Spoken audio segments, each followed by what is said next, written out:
Welcome to another video for how to break it. Today we're building an ODroid Go, which is a single board computer, little mini Game Boy clone made by Hardkernel, the ones that make the ODroid XU4 and the NAS solutions like the HC1 and HC2. Anyhow, this is a little Game Boy project that plays Nintendo Entertainment System, Game Boy, Game Boy Color, Sega Game Gear, and Sega Master System.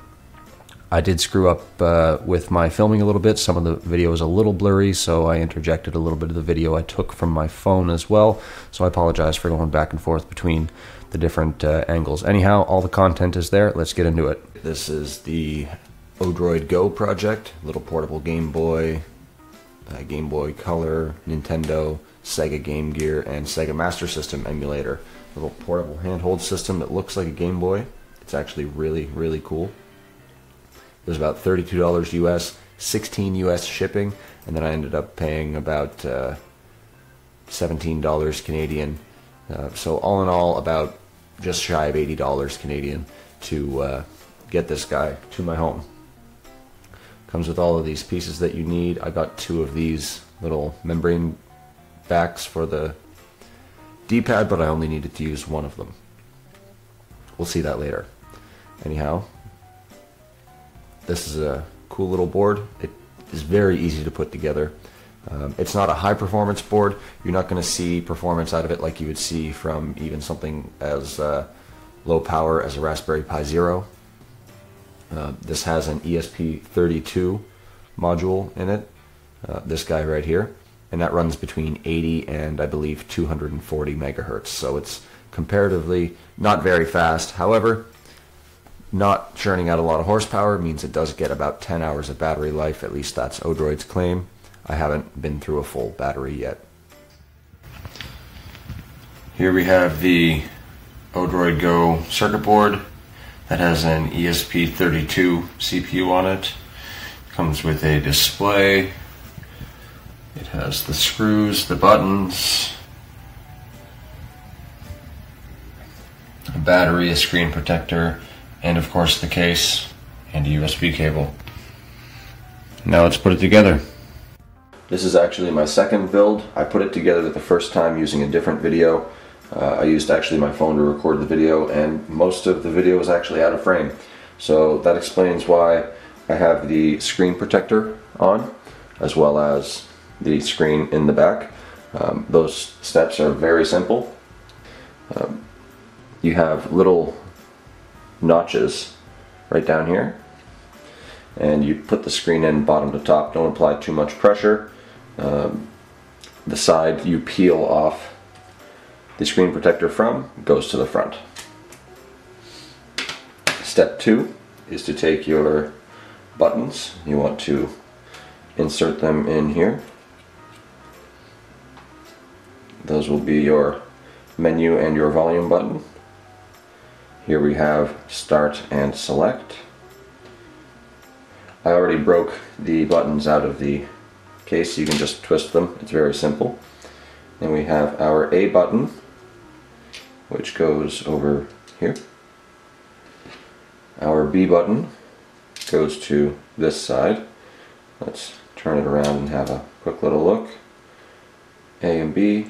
After you've got your A and B buttons installed, you want to install your D-pad. Now there's a notch at the, when you're looking from the back of it, at the top right. It's going to line up with that little hole right there. Now these buttons are hard plastic, so they will take a little getting used to. They're not the most pleasant in the hand, but that's okay. Now we have to put our button membranes, and there's little tiny ridges they go into there, and that should fit nice and snug right in there. Next, the A and B buttons. This one has a big hole and a small hole, so it can only be oriented the one way.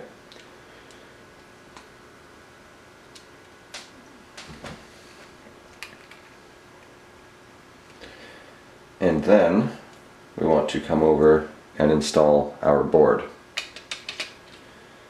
This goes in, again, only one way. You want most of the cool stuff facing you when you're installing it.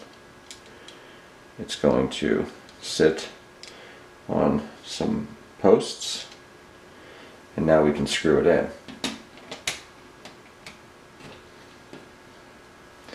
have my trusty screwdriver. 3 holes.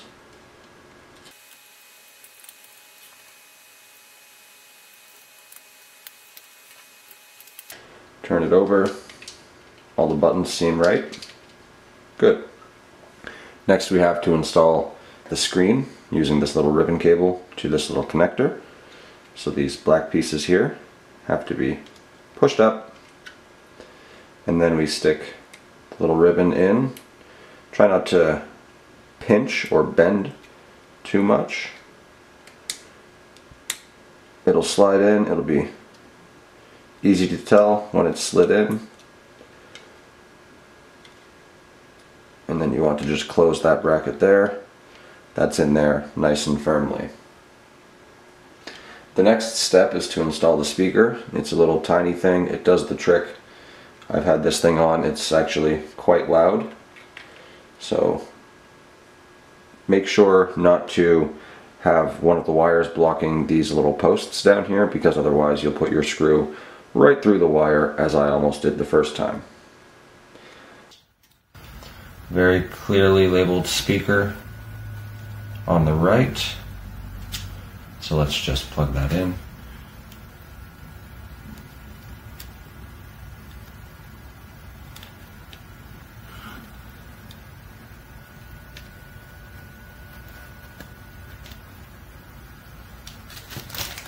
The next step is to install your battery.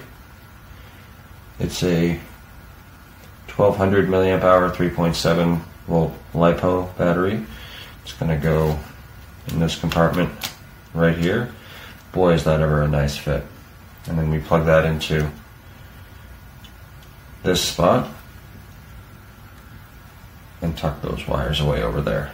Now we want to make sure that it's getting power.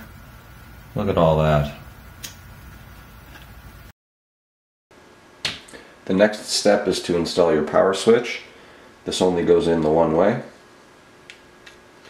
And you'd probably like to install it with the switch in the off position so that you can get it just right. There we are. That looks right. Take the back casing, 1, 2, 3, 4, 5, 6 screws. That goes over here, of course, to put the whole thing together. This is only going to go on one way also.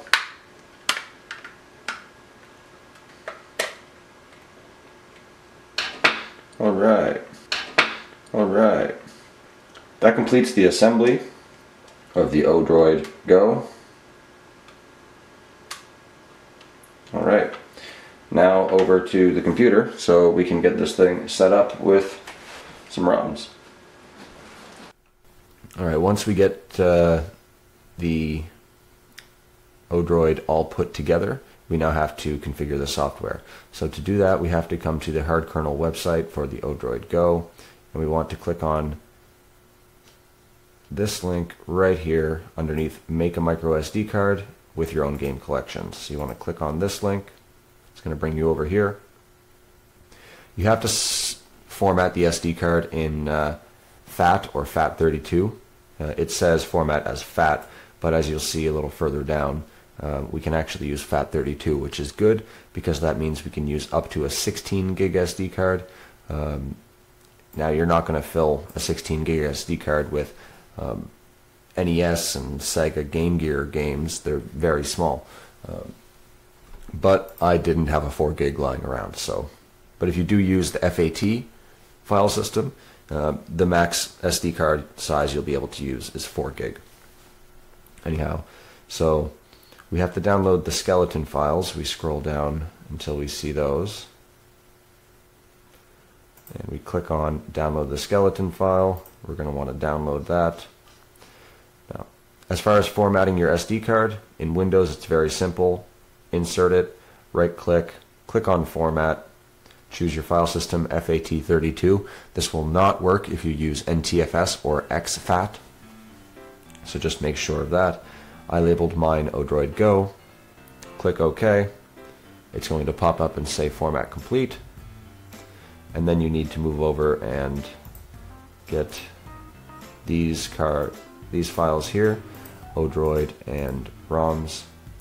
You need to extract those over onto your SD card. I've already done that. You can literally just drag and drop them to where your SD card is. Alright, once you have the ODroid and ROMs folder extracted over to your SD card, it's time to add some ROMs. You'll notice you have Game Boy, Game Boy Color, Game Gear, NES, and Sega Master System. I've already loaded the games on there, games that I have copies of. Oh, this one should not be there.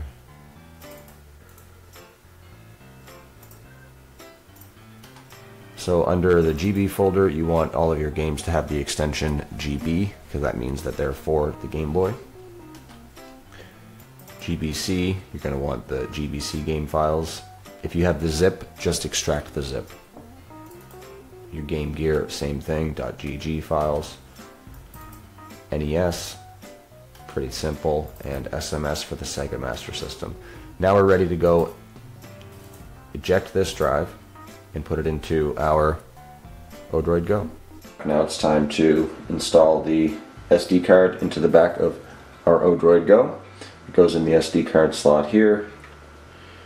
And the nice thing about this is that it actually hides in there really well. So when you have it turned around, it's still going to work really fine. And now we can go ahead and turn it on.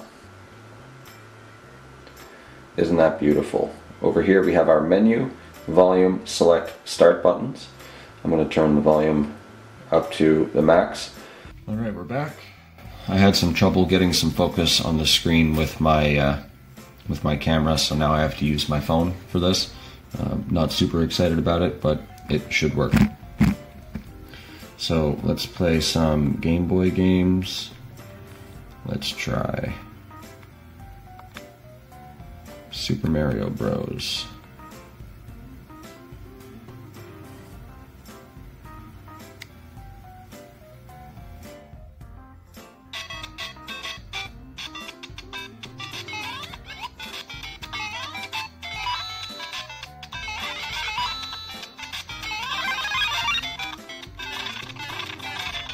Playback is actually really smooth.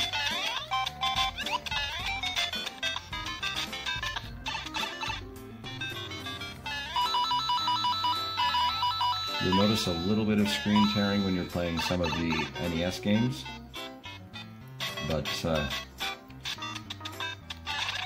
guess you can't expect perfection out of a really cheap, low power board. To adjust the volume, you want to click this button. It has 3 levels.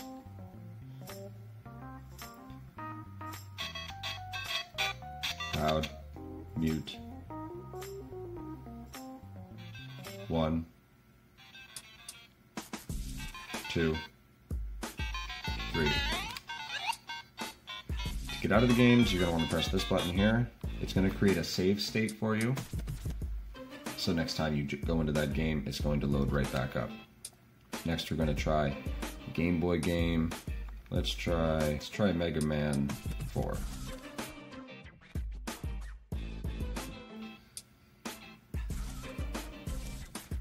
It does take a little long to load some of the games, but again, you're not dealing with a Ferrari in terms of power here. Mega Man.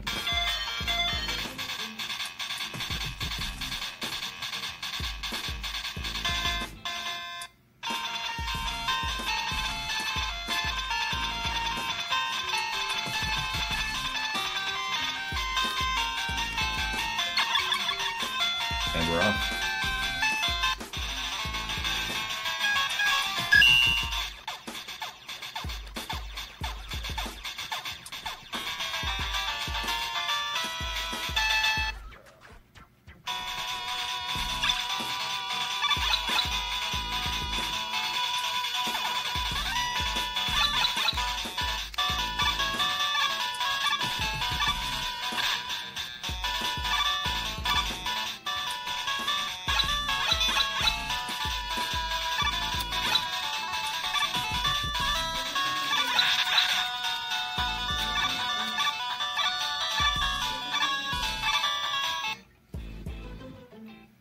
one games run really well.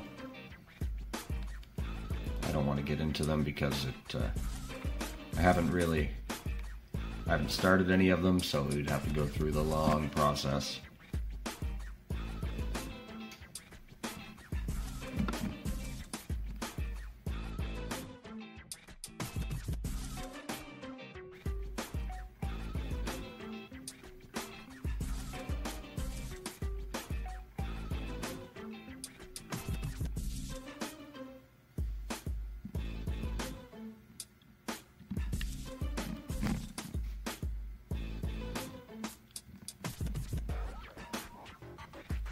Some color. Color is good.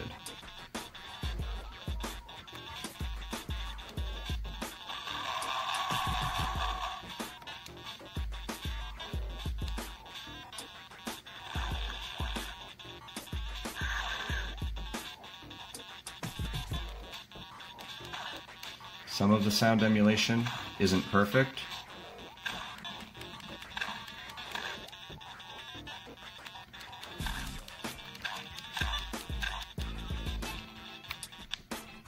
And there you have it. That's the ODroid Go. Of course, the Sega Master System and Game Gear. Let's do a Sonic the Hedgehog 2. Now, you don't have a lot of buttons, so you do miss out on a couple of controls.